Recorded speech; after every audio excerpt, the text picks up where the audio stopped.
You're listening to Sports Radio Detroit.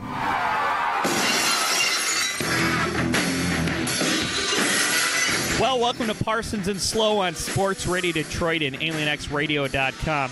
Unfortunately, I'm flying solo because Fred's not here because he's still waiting for Wrestlemania to end. I am here. I'm sitting right here. Oh, hi, Fred.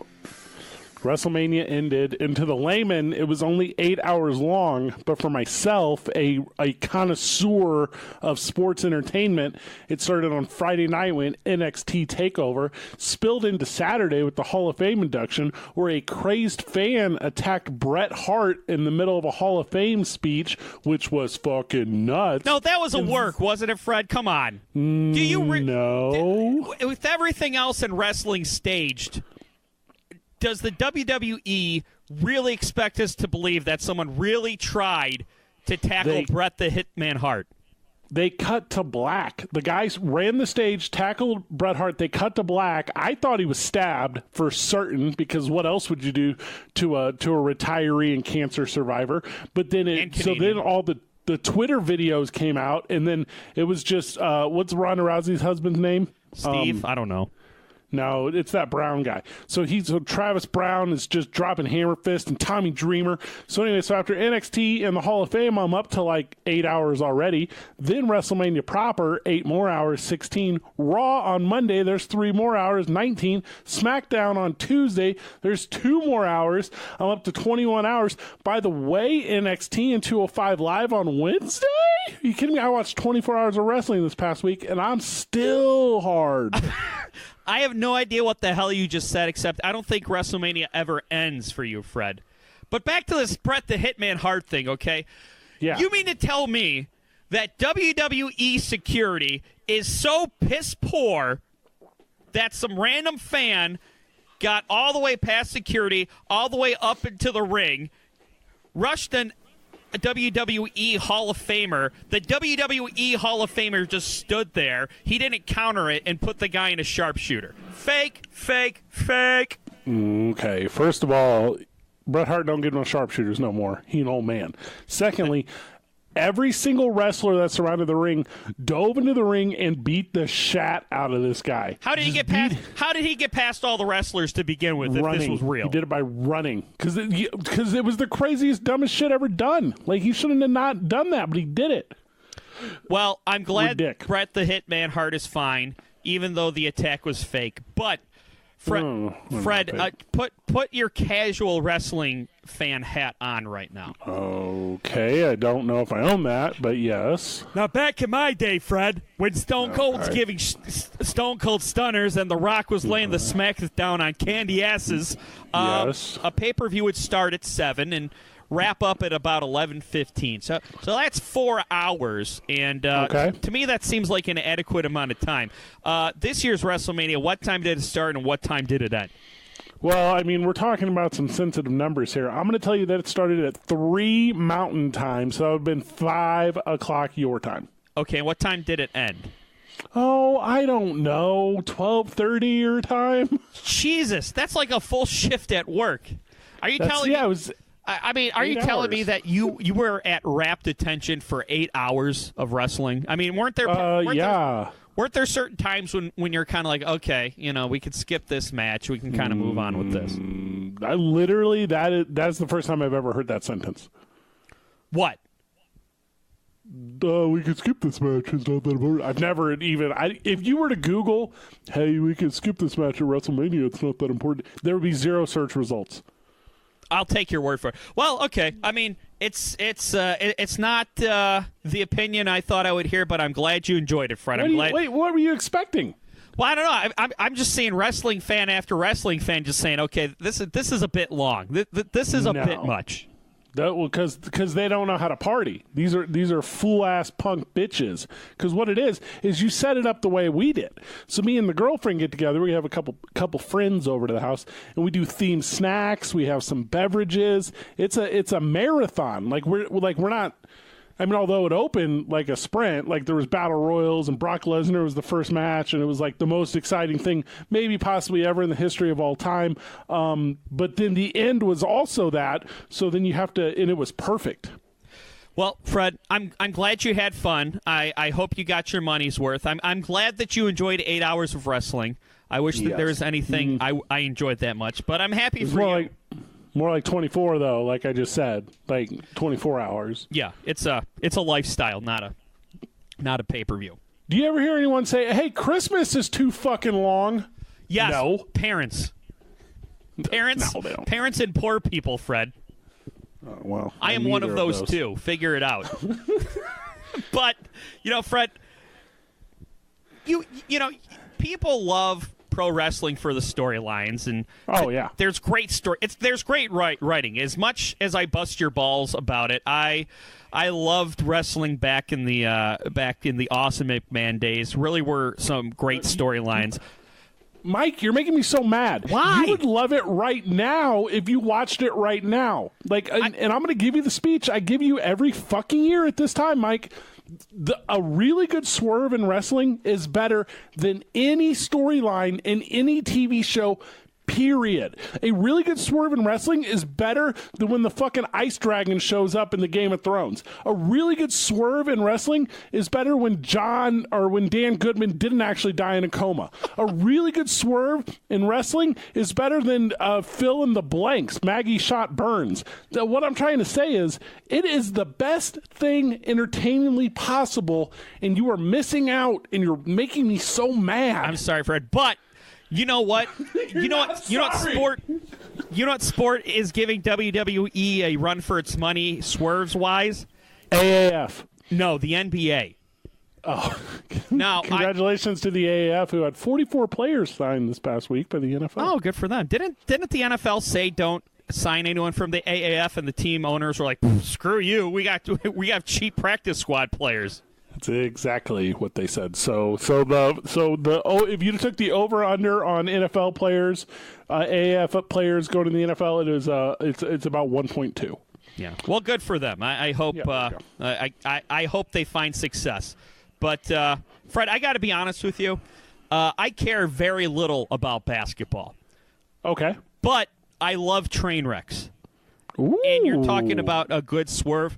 How about East Lansing's own Irving Magic Johnson stepping down? Famed. What's that? He's famed. He's famous. He is, yes, of Michigan State and LA Lakers fame. Quitting his job as team president, not talking it over with ownership, not having a meeting with the organization and letting them know, calling an impromptu press conference, and quitting without talking to his boss. Or LeBron James. Is this the worst thing that's ever happened to Magic Johnson? Except for AIDS, but he beat that. So, yes. Right now, it is the worst thing that's ever happened to Magic Johnson. He did not beat. You can't beat AIDS. He beat AIDS. He don't have no AIDS no more. Well, HIV, I guess. I don't know the difference. Me either. But anyway, he doesn't have it anymore. So I guess yes. You know this what else is the he worst doesn't thing. have? Day job. What's that? He doesn't have a day job. No, and he doesn't want to have a day job. He literally said, "I'm not having fun. I want to be Magic Johnson again." And doesn't he own the Dodgers? Probably. It seems like he owns like every sports team out there for like 3 months, and he's like, "Magic Johnson ain't doing no more work. This ain't the Showtime Lakers. I'm going to quit because this is hard." So you love train wrecks. So you feel like the decision of LeBron James to go to the Los Angeles Lakers to end his 8 finals in a row streak, not even make the playoffs, and then lose. Conceivably between the two of us, the person that brought him to L.A. You believe that this is a train wreck. It's a train wreck right now, but I think if LeBron gets his coaching right, LeBron makes some off-season moves in free agency in the front office, I think LeBron can be a contender. The Los Angeles LeBrons. The LA LeBrons, yeah. No, I'm totally into that. I think they can do it too. A thing I would like to see this train wreck do to get back on track, if you like that, they're going to have to bring in a new president. I got some recommendations. It better not be a former Laker, because that's how they got into this mess in the first. It seems like the Lakers can only hire people who used to be Lakers. It's almost like It's almost like they don't know that you're allowed to look outside the organization for your front office. So it's going to be Kobe Bryant, or at least they're going to ask Kobe Bryant, and Kobe Bryant's too smart, and he's going to say no, and then the job will just go to LeBron James. As player president? Player president, GM, yes. Coach. God, I just don't hate that. Like, I don't hate that at all. Either that or they get Lonzo Ball's dad. I've already forgot his name. Me too. That's why I said Lonzo Ball's dad, because I literally cannot remember. Are celebrities still... Is there a Spike Lee of the Lakers? Jack Nicholson. Is he like still kicking? Alive? I don't really... Yeah, is he still... Yeah. I don't know of like that face, because I don't feel like the Lakers can be boring. I don't feel like the Lakers can go and get like... And I don't know what another basketball president is, so this is like bad sports talk. But like, I don't know who the Brian Cashman is. Right. The Theo Epstein of the NBA. Yeah, I don't know who that is. I don't know who they go and get, and it's like, hey, this is, the wonderkin that's gonna, I know the name's not Bus or whatever, but like, we have to get someone who fucking knows basketball and isn't just like the face of it. Or if you do get like a face of it, then you have to get like someone who fucking knows basketball, right, that just works under a different title. It's kind of weird because I think in the NBA specifically, there's this line of thinking: great player. If they're a great player, they'll be a great coach or they'll be a great executive. And I think that both Magic Johnson, Isaiah Thomas, and Michael Jordan have all proven that just because you're a great point guard doesn't mean that you're going to be good at other things in basketball. They could bring in, though, for real, is like maybe like a former, like someone who's worked with LeBron. Like if you were to get like a former GM in like Cleveland or Miami or something of that nature, I think that would go over. Like if you possibly, but you know what? I don't know. I feel like LeBron is so past basketball. I feel like LeBron, although he plays for the Lakers, he's only playing for the Lakers because he feels like he should still be an NBA player. But he went to LA because that's where he's building his career for post basketball. And there's not a person out there that I go between liking and disliking so much as I do LeBron James. I love him. I love everything about him. Off the court, he seems like a phenomenal human being. There's not a more put your money where your mouth is athlete out there than LeBron James. He speaks out on social issues. He actually he takes kids from underprivileged areas in his hometown, and he literally makes sure that they graduate college and pays for them to go to college. And he seems like a good family man, seems like a good friend, a la the photobomb of Dwayne Wade in his last game. Yeah, that's a perfect impression, Fred. But on the court, he just seems like an entitled, whiny brat. But I feel like I can separate him. I can separate them. And I'll tell you why you're wrong. Please tell me, because I want to like all of LeBron James, and not just off-the-court philanthropist LeBron James, even though that's the most important LeBron James. I mean, that's LeBron James is changing the world. Yeah. The thing about like these high caliber guys who do it, not just at the really good level. Like we're not talking about like we were talking about off the air. We're not talking about like Paul George level guys. We're talking about the guys who transcend the game. And here in a minute, we're going to get into Dwayne Wade and Dirk Nowitzki and these guys. But like LeBron is one of those dudes, and it's so difficult for those dudes. I'm going to give you some examples. Magic Irving Johnson, right? Isaiah Thompson, Larry Bird. Like, there are guys that were so good at the game that they're not able to explain the game. They're not able to teach the game. They don't understand how people have deficiencies at the thing that came to them so easily and well.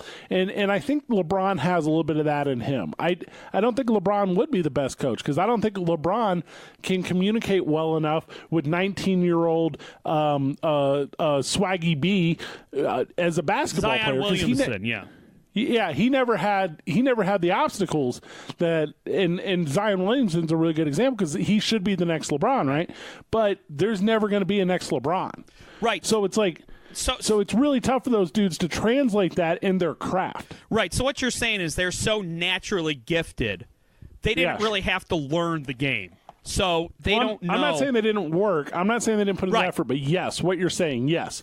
You don't have to be like, well, yeah, I also had a bunk-ass shot, and here's, because they didn't. They didn't have that. Right. They haven't had to work really hard to, like, improve their game. Like Steph Curry, he was kind of – no one was looking for Steph Curry in college, but he worked his butt off, and now he's the best point guard in the NBA.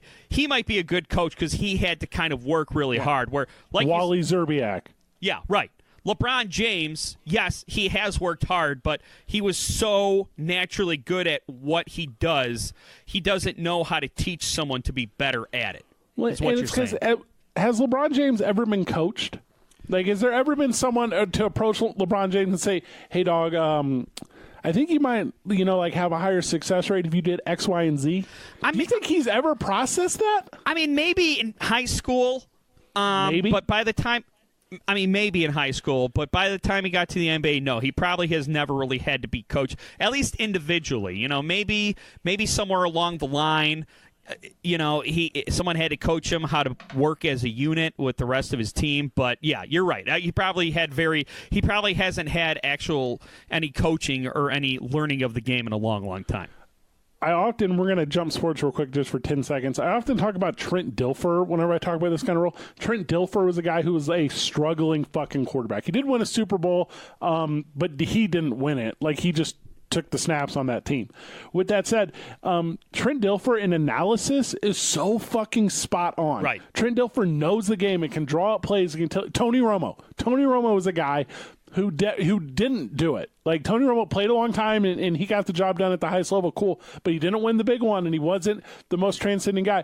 But is there anyone more fucking knowledgeable? Right. God, that'd be hard to say, right? And LeBron James is not that guy. LeBron James is Michael Irving. Right. That's true. Yeah, that's a good comparison. We brought up Dwyane Wade earlier, one of LeBron's former teammates, and he hung him up earlier this week, and on the same night as his final home game in Miami, Dirk Nowitzki surprised the crowd in Dallas at his final home game, saying that he was retiring. And I was watching the speeches, and I was watching kind of the way that their respective cities really kind of sent them off, but kind of also made it known that it's always going to be their home. And I started thinking about my city, Detroit, and your city of St. Louis. Who are those guys in our markets? The guys who, they were all stars in their sport, and on a national level, everyone knew that they were very good, but we weren't talking about them all the time. They weren't talking about them on Sports Center every single night that they would Kobe or LeBron. But in their respective cities, they're beloved. They're these iconic figures who did a multitude of things, whether play their entire career there and win a couple championships, or win some championships, spent most of their careers in these cities, left and came back like Dwyane Wade did. And not every city has these guys. But, I would think New York. Well, New York's bad because New York's a national. It's a national city. But New York has it. New York has Derek Jeter.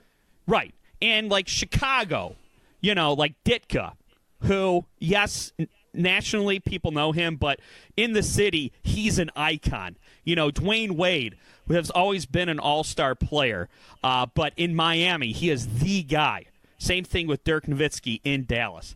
And we're Detroit based. So who is the guy in Detroit? Who is that athlete? Because I think I know who it is in St. Louis. I think there's one or two or three really good examples. But who is it in Detroit that is it Magic Johnson, or does that not make sense? No, because Magic Johnson played. He played college ball at MSU, and they claim him, but that was a long time ago, and it was, I don't know if he played all 4 years there. I don't know if people played all 4 years back then.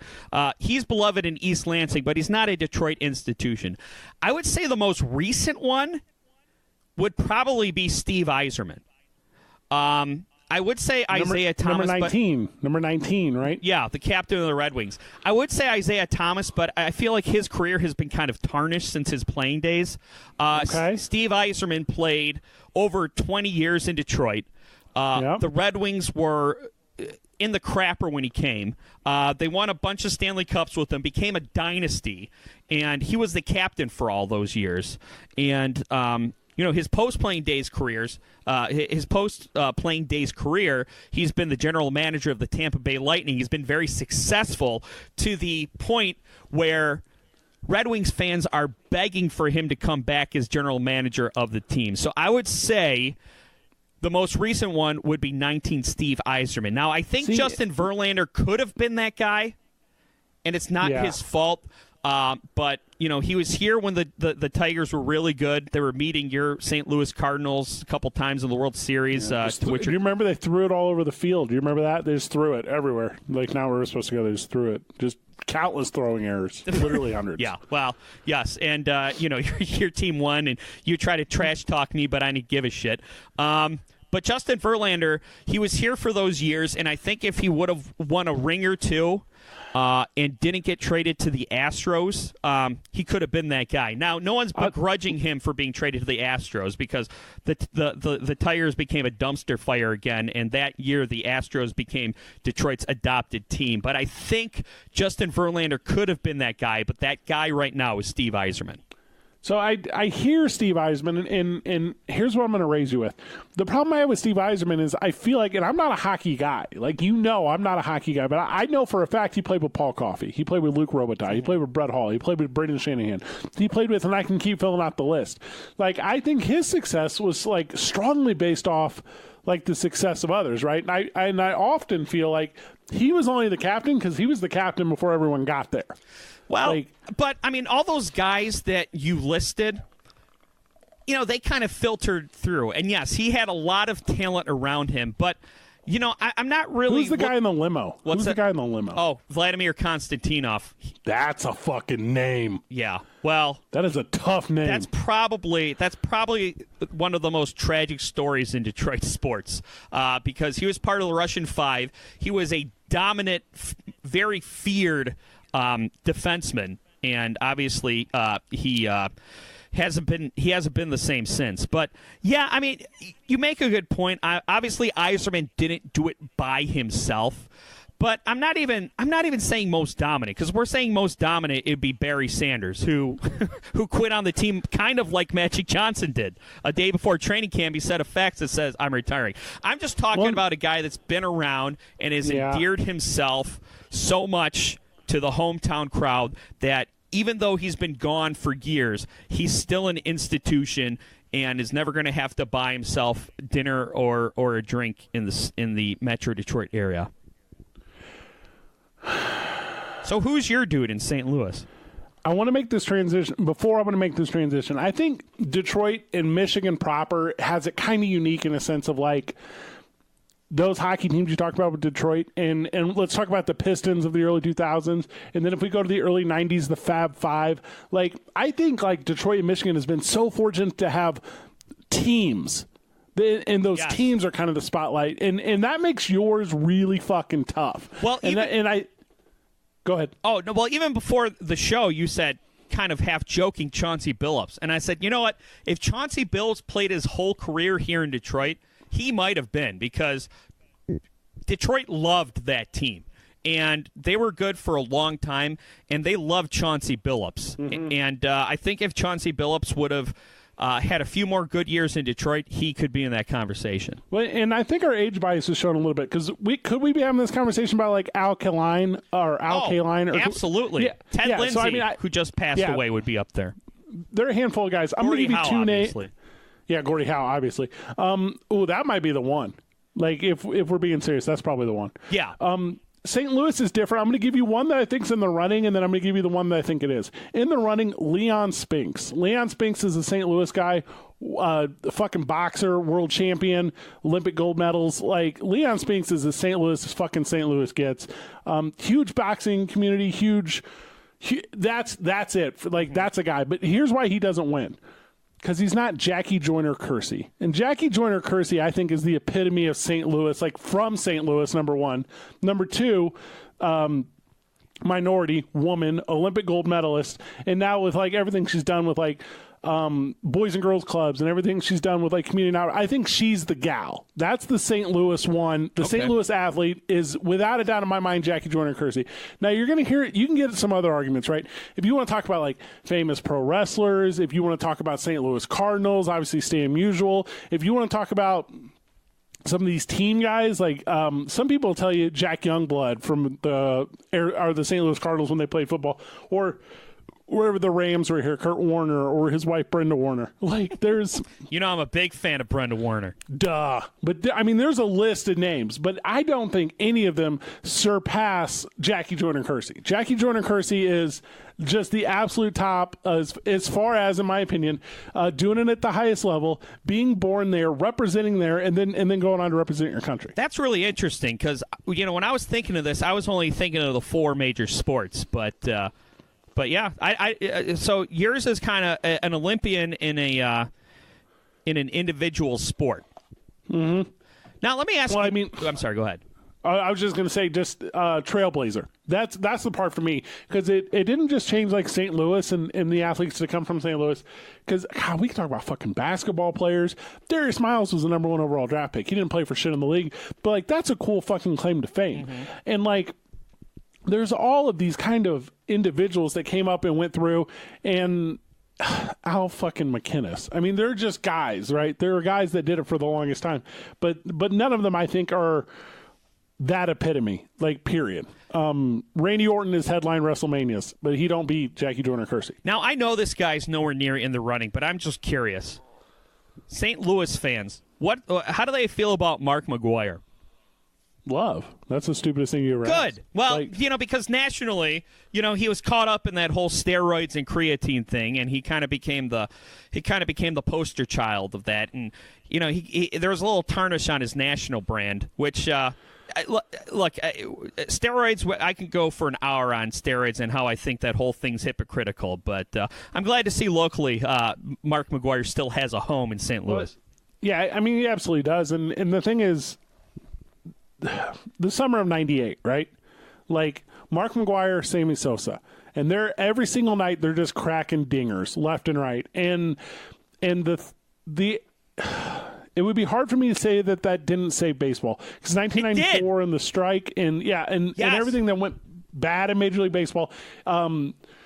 Chicks dig the long ball. I mean, the Braves pitching staff told you, like, and without the summer of '98, without Adderall or what the fuck all they were taking, or without all these things, all these players, and I'm not going to say Sammy Sosa and Mark McGwire weren't cheating. I'm sure they were. They both claimed they weren't at the time. So was everyone else.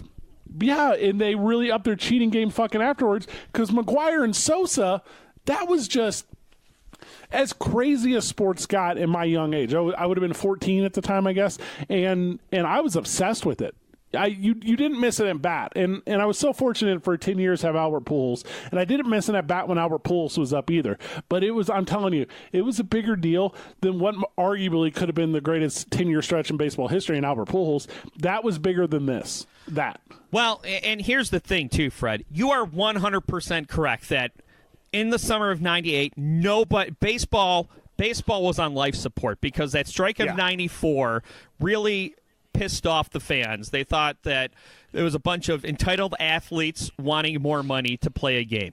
And then Sosa and McGwire come along, and all these sports writers who refuse to put anyone accused of steroids in the Hall of Fame.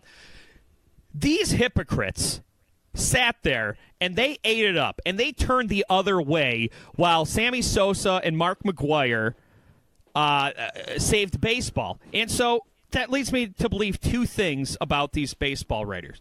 Either A, they knew what was going on and they looked the other way to save the game, and now they're being hypocrites. Or B, they're bad journalists because they were following these teams around all season, and you're telling me they didn't know people were shooting up steroids? Give me a break.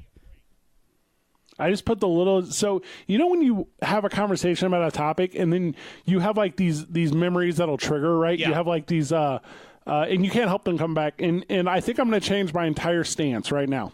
Okay. As I was thinking of the Mark McGwire, Sammy Sosa home run competition, excitement, like you said, shot of adrenaline into the sport itself, all I was hearing in my head was Jack Buck calls. Jack Buck was the voice of the Cardinals from like 64, 65 to 2002 when he passed. Like, that's what it is. That's the guy. He's not even a fucking athlete. But that was the voice of not just like my youthful generation of baseball, but literally 5 generations before that. You know, that's a great point.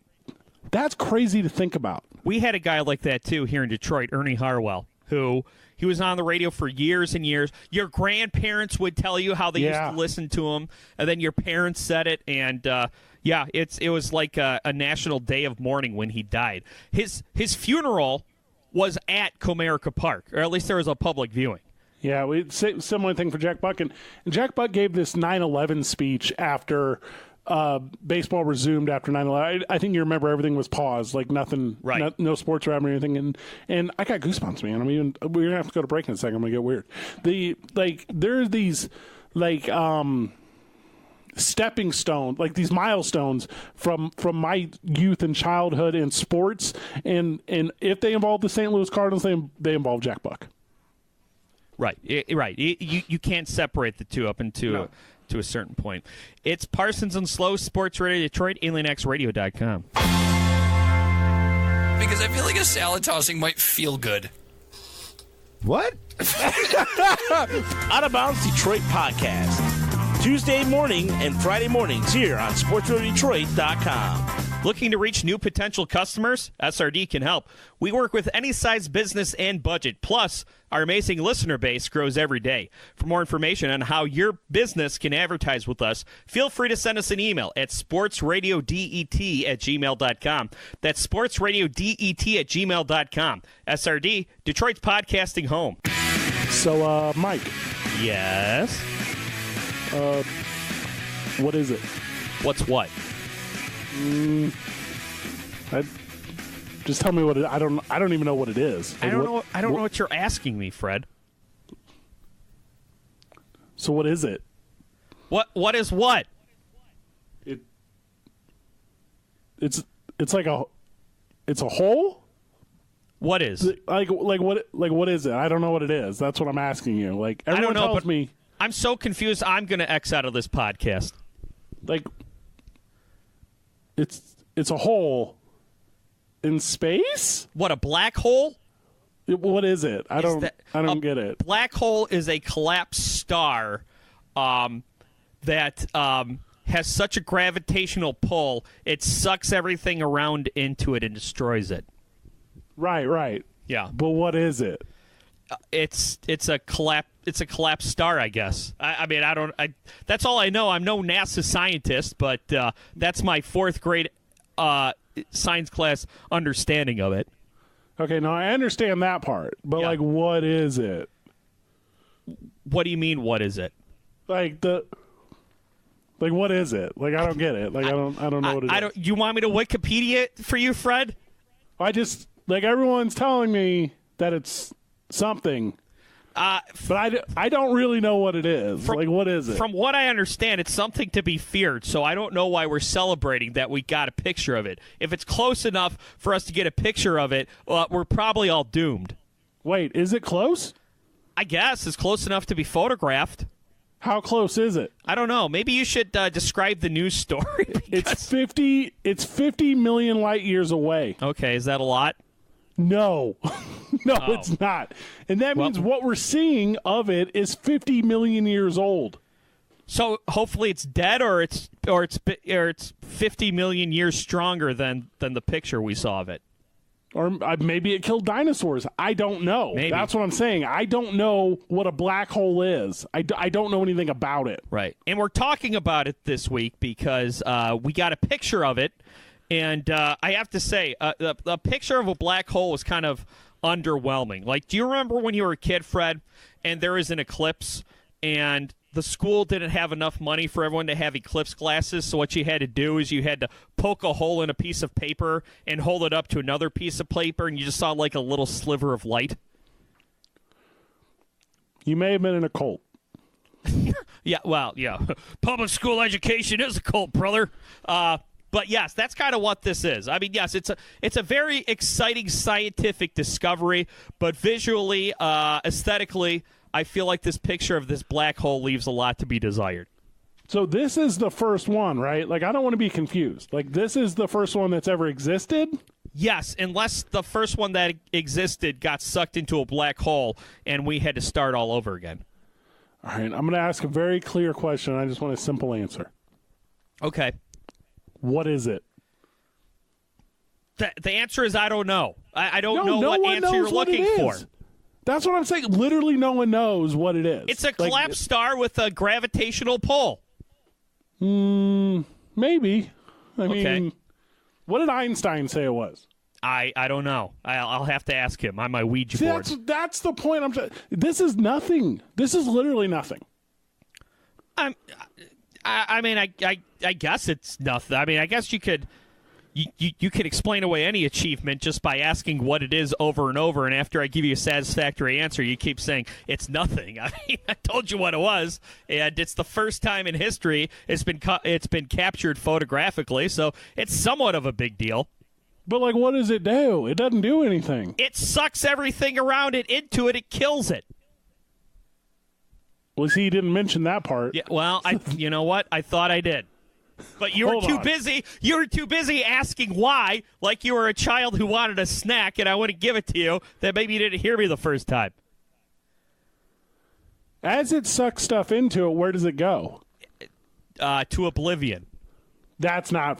I'm being serious, Mike. Like, where does it go? Nobody knows because nobody's been sucked into a black hole and survived. Literally nothing is in it. That's what I'm trying to say. Just death and destruction. And it's big. I saw that it was big. Yeah. It's like... So we have the galaxy, right? That's where we live. Yep. No, we live in a universe. No, wait. Which is what? The universe... it goes has black holes. It goes solar system, galaxy, universe. That's how it goes in size. Okay. So our solar system is kind of laughably small in the scheme of things, correct? Probably. Okay. Our galaxy, the Milky Way galaxy, which I know from the candy bar, is of a fair size. That is also correct. Mm-hmm. Okay. The black hole is a fuck ton bigger than the galaxy. Right, so we're screwed. So is is this the only one? Like, are all galaxies screwed? Is there multiple black holes? Like, I have more questions than answers. Well, yeah, and that's what science is. I mean, space is so big and vast, Fred, that there could probably be a whole galaxy full of black holes that we would never meet because that's how big and vast space is. Crazy. Like, just this is the craziest thing to me. So who discovered that black holes are where they are? Or the one. Is black hole singular or plural? Well, are you talking about the one that's been photographed? Yes. That was one black hole. That was one singular black hole. Who found it? I don't know. You know the name. I forgot her name. Okay, and that's not good. Katie what? Katie Bedouin, right? So Katie Bouman. That was close. So some girl from Central Arkansas, I'm assuming. I don't really know. She's a U of M grad.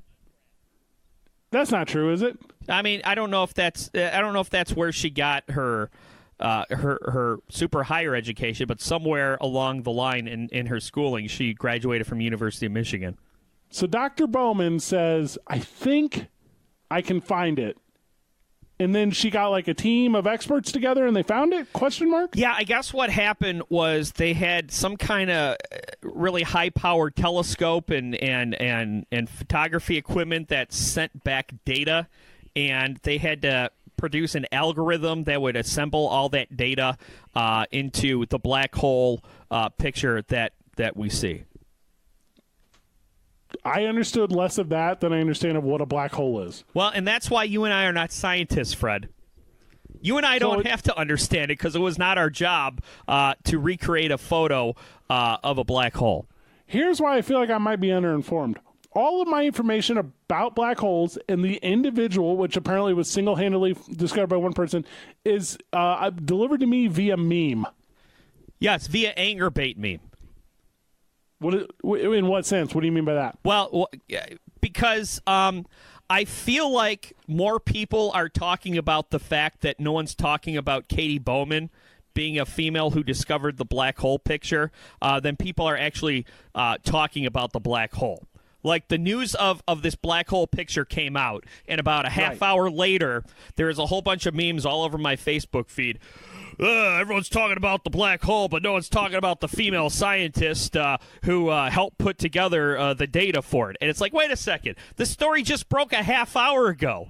You know, everyone's talking about the black hole, and no one's talking about this woman because the story's only a half hour old. It hasn't developed quite yet. And that's what I call anger bait, Fred. I don't know shit about discovering black holes or universes or galaxies or any shit like that. Nothing, really. Here's what I do know. Not one fucking person does that. Like, there's a fuck ton of people that do that. Like, and I'm not trying to say Dr. Bouman wasn't, like, super fucking involved in this. I'm sure she was. But you are not going to lead me to fucking believe that one person is the face of discovering black holes. Like, fuck you. Like, and I can't name anyone else involved. Right. Like, I don't know. Well, and what I do know is it's not one person. Well, look, to Katie Bowman's credit, she was not the one who put these memes out. And number two, when she started to receive all this attention, she posted a picture of her entire team and said, hey, look, you know, I'm not the only one who did this. I had this whole team of scientists and computer engineers putting it together. So, you know, Katie Bouman has been classy in this whole thing. But Hold up. What? She gives a fuck about this? No, I think she cares about the people on her team getting recognition. I don't think she really cares about herself getting recognition. I think I would be more focused on black holes, is what I'm saying. Like, like there's a black hole out there close enough to suck us up, and people are all pissed off that one woman didn't get the credit, is what you're saying. Well, in for real, if you put the right spin on this, is she the destructor of all known civilization? Perhaps. Or she's the one who warns us about it. But, I mean, Fred, I mean, this has been a trend for a long, long time. Whether it's Breitbart saying that, like, California wants to burn your Bibles, or it's one of these memes where there's a one-eyed dog that says, I'm a one-eyed dog with canine Asperger's. I bet I won't even get one share, and then a bunch of people share it. You know, it's these little made-up slights that people use to get a group of people pissed off to the fact where they act on impulse and save something or share something without thinking. So, yes, even though most people are talking about Katie Bouman not being recognized for discovering a black hole, more people are talking about that than the actual black hole itself. Somebody will read a meme and say, oh, that's bullshit, and not stop and think and reshare it. Most of my knowledge of, like, space comes from the 1998 release Armageddon. Are you familiar with this little gem? Oh, yeah. Billy Bob Thornton saves the planet. You know who gets the credit? Bruce Willis. Don't even make sense. Don't make no sense. Wait, who did you say? Yeah, it was Bruce Willis. Yeah, Bruce Willis, yeah. Yeah, because he died on the rock. Right. But Billy Bob Thornton, he put the team together. Yeah. Right, but yeah, you're right. Bruce Willis was the guy. He was the guy who he pulled the plunger, and he's the one who died in the process. So right, not Steve Buscemi, who went crazy. Right, yeah. So that's the reason he gets the credit. Katie Bouman is Steve Buscemi. Kind of, yes, so to speak. But hey, but in all seriousness, like, because I really don't have a fucking clue what's going on with the biggest story in the world, because it's so fucking distracted from the biggest story in the world. That's the point I'm trying to make. I don't know shit about black holes, and I feel like I should learn a ton, but all I can really learn about is this doctor. Like, what? Right. I mean, what? Right. Get figured out, fucking society. Yeah. Oh my God, I'm that guy. Yeah. Well, hey, that's what happened. That's what we do with all the knowledge in the world at our fingertips. I'm gonna go to WikiLeaks to figure out about black holes. Except now the site's fucking down, so I can't even go to WikiLeaks. I was gonna say there's a job opening at the head of WikiLeaks, Fred. I hear the accommodations are poor. Yeah, well, the accommodations are either jail or the Ecuadorian embassy in London for 7 years. You can't leave. Basically jail. Yeah, pretty much. Yeah, Julian Assange was arrested on Thursday morning. He was dragged out of the Ecuadorian embassy in London.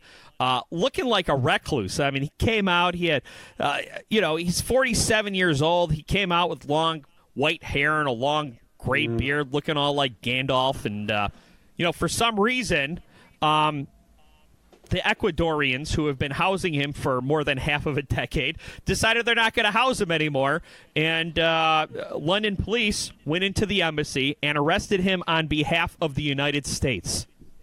They said he was a poor house guest. They literally said that. Yeah. Well, you know what? If he would have put the toilet seat down when he was done, he'd still be a free man today.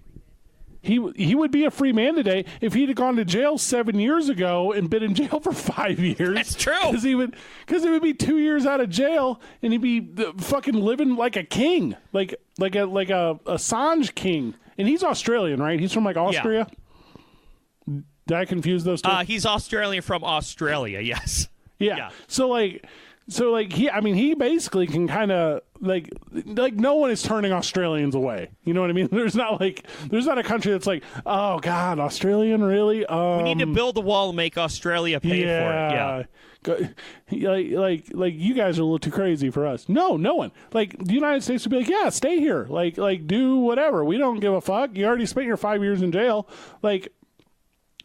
There is no doubt in my mind that he could be like a top flight celebrity, and I wouldn't have been confused this morning that he was Edward Snowden, because I thought they were the same fucking person. I thought Edward Snowden was WikiLeaks. So that shows you like how little I know about what the fuck's going on again. Right. Well, and to be fair, I mean, Julian Assange hasn't been in the news since like 2010.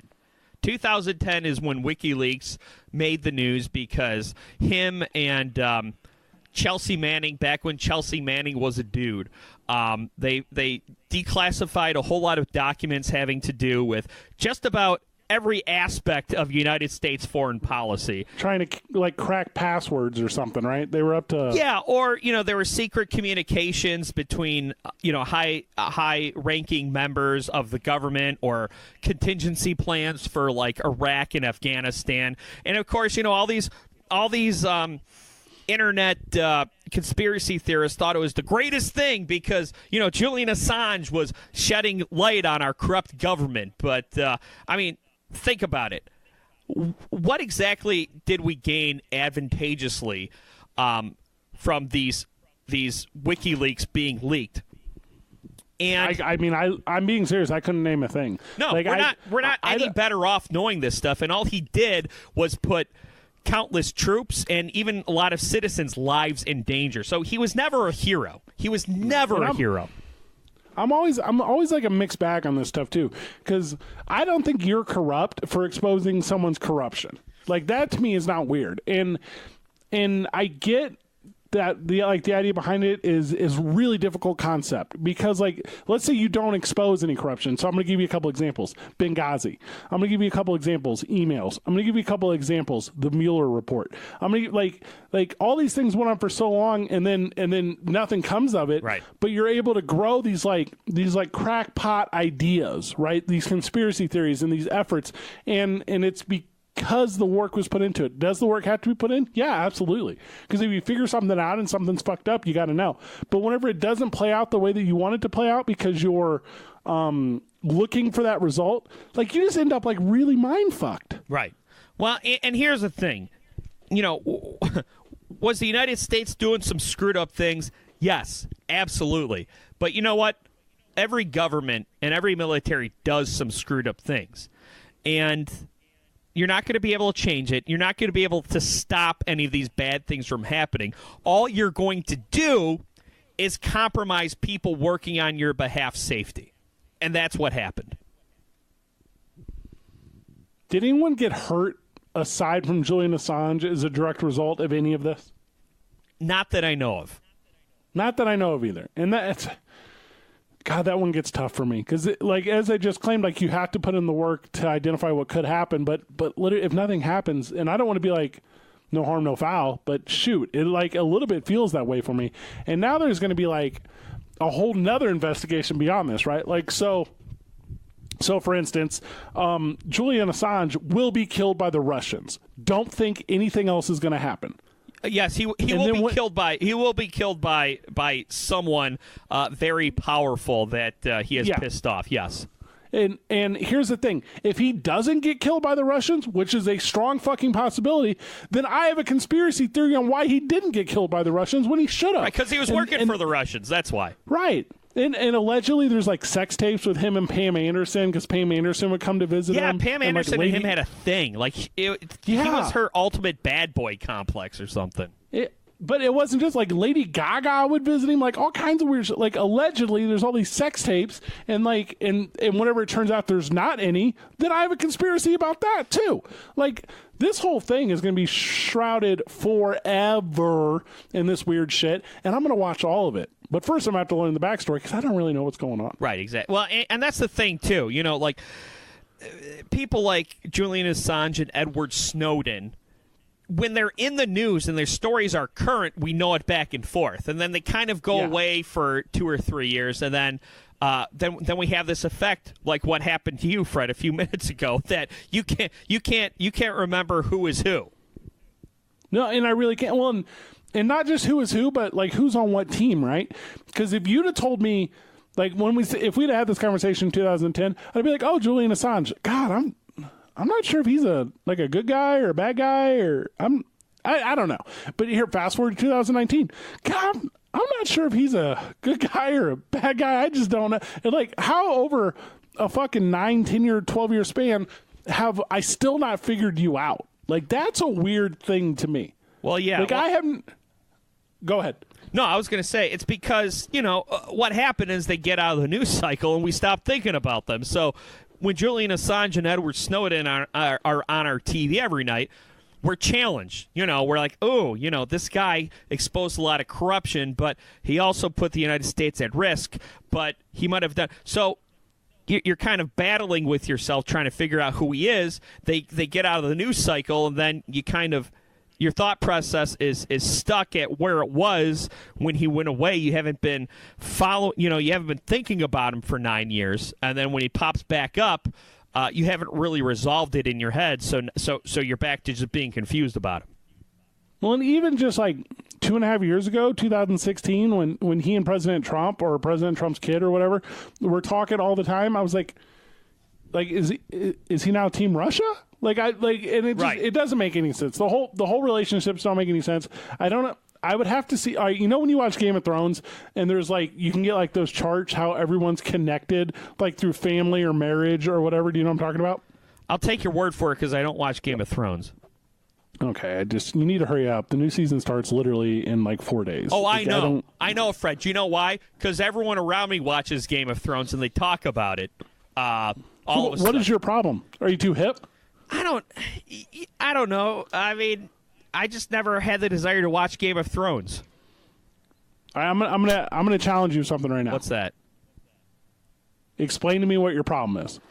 I haven't had HBO. You have it now. Okay, but how many seasons are there? 8, 9, 10, 11? 6 or 7 or 8. I don't know. All right. I mean, how many episodes are there? 10 per episode. All right, so that's like 60 episodes at 1 hour apiece. I don't know. It's a lot, Fred. It's a lot. Okay. But I'm telling you, it's worth. Like I'm telling you, like Mike, I'm trying to give you. And let's not say it's TV. Let's say it's food. Okay, Mike, I'm trying to give you the most delicious food that you've ever eaten. Now I know you've never tasted this food before, and because of that, you're apprehensive. But I'm telling you, once you have this food, the taste of it will be so tremendous to you that you'll have to have more of this food as much as possible. Would you try that food? Yes, because I could try that food once. I could try that food once and get the benefit of it. I don't have to eat 60 hours worth of that food to get the full benefit out of it. How about this? How about I only offer you 1 hour of that food and you eat that food? But, Mike, if you fucking love that food, like I know you will, because literally everyone else on the planet loves this food, would you then try to have a second hour of that food? Yes, I would. So then just fucking watch Game of Thrones. Here's my problem, Fred, okay? And this is why I can't relate to human beings.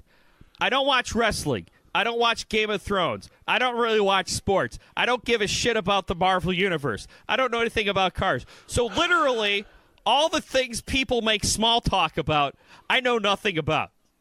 I don't even know how to be a human being anymore, Fred.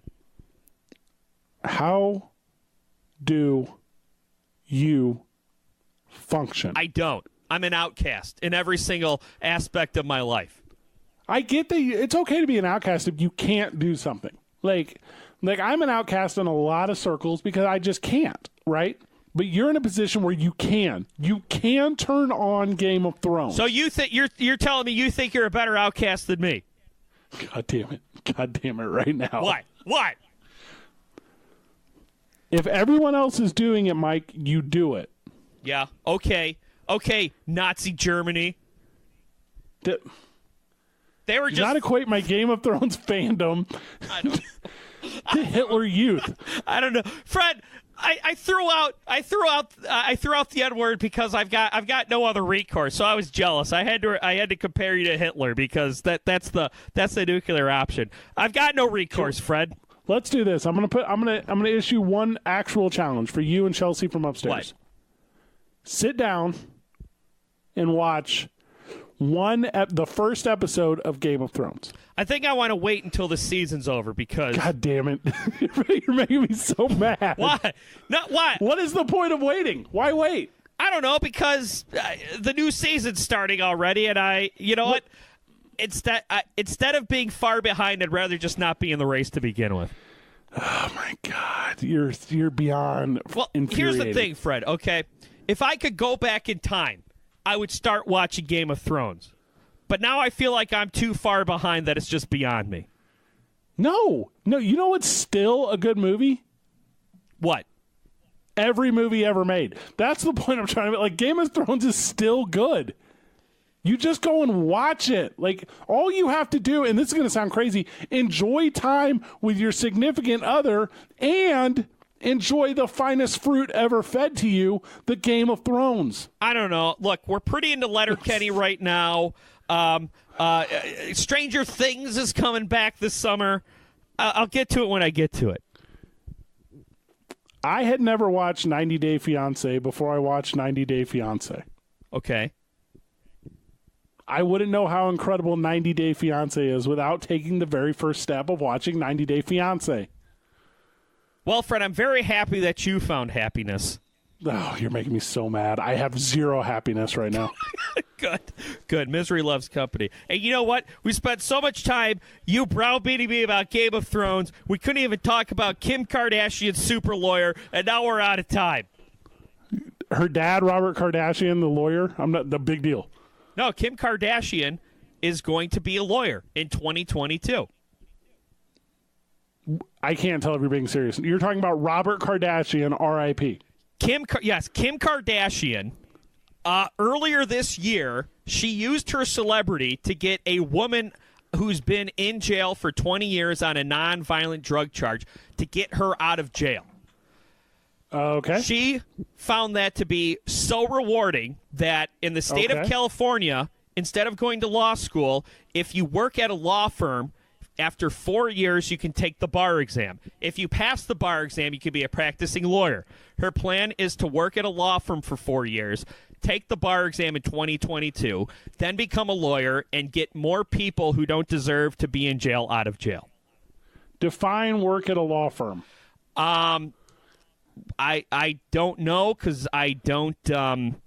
I've never worked in a law firm, but she probably has to work in a position where she's going to have to learn the law, because if she's just the cleaning lady, that's not going to help her on the bar in 2022. Now, I know she ain't passed the bar, but she know a little bit, enough that no one will illegally search her shit. What's that? She ain't past the bar, but she know a little bit, enough that no one will illegally search her shit. That's Jay-Z, right? That is Jay-Z, See? which is... Finally, a cultural reference I understand. Good job, everyone. GG. Thanks for listening, Pauls. Bye.